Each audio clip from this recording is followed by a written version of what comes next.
walaalaha muslimiinto jilbaabkii waa lagu soo duulay jilbaabkii sharciga ahaa waa lagu soo duulay dhinac walba ayaa loogu soo duulay magacyo fara badan ayaa loo bixiyay qaar la yiraahdo v qaar la yiraahdo isku days iyo kuwa kale oo fara badan haddaba xijaabka sharciga waa mid oo qurac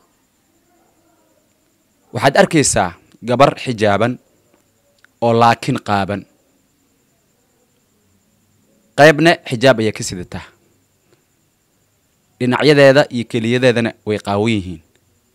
waxay isku moodaa inay xijaaban tahay oo jalbaab sidato laakiin waa bilcagsi waayahan waxaa soo baxay jalbaab ay ku magacaabaan v xijaabka sharciga ah shuruudo ayuu leeyahay tilmaamo ayuu leeyahay ilaahay subxaanahu wa tacaala ayaa ugu hadlay kitaabkiisa munazalka ah haddaba ma haboono in jalbaabka hadba dhinac loo rogo hadba magacyo kala duwan loo bixiyo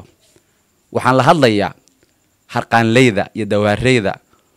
oo aalaaba ku mashquulsan sidii model cusub ay ugu keeni lahaayeen xijaabka sharciga ah ayna u bedeli lahaayeen inay iska dhaafaan oo ilaahay subxaanahu wa tacaala ay ugu baqaan waayo dembiga qayb ayay ka leeyihiin soomaali waxay ku mahmaahdaa tuug waa labo qaade iyo qariye ninka dawaarlaha ah oo harqaanlaha ah mar walbo oo wax sharciga baalmarsan ama dhar sharciga baalmarsan oo islaamka uusan ogoleen uu talo waxa weeye dembiga qayb ayuu ku yeelanayaa sheer ayuu ku yeelanayaa maxaa yeelay gabdhaheenna Soomaaliyeed alaaba waxay soo tashaan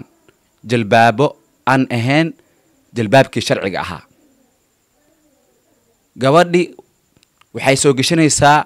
jalbaab ku gaaban misne dhinacyada ka jeexjeexan aad u moodo in labada dhinac laga geli maqas way isla fiican tahay way quslaysaa magaalada ayay dhaxmaraysaa suuqyada ayay dhaxmaraysaa gawaaridii BLka ayay saaran tahay bajaaj ayay saaran tahay iskuulka ayay ku soo aadaysaa jaamacadda ayay ku soo aadaysaa way qaawan tahay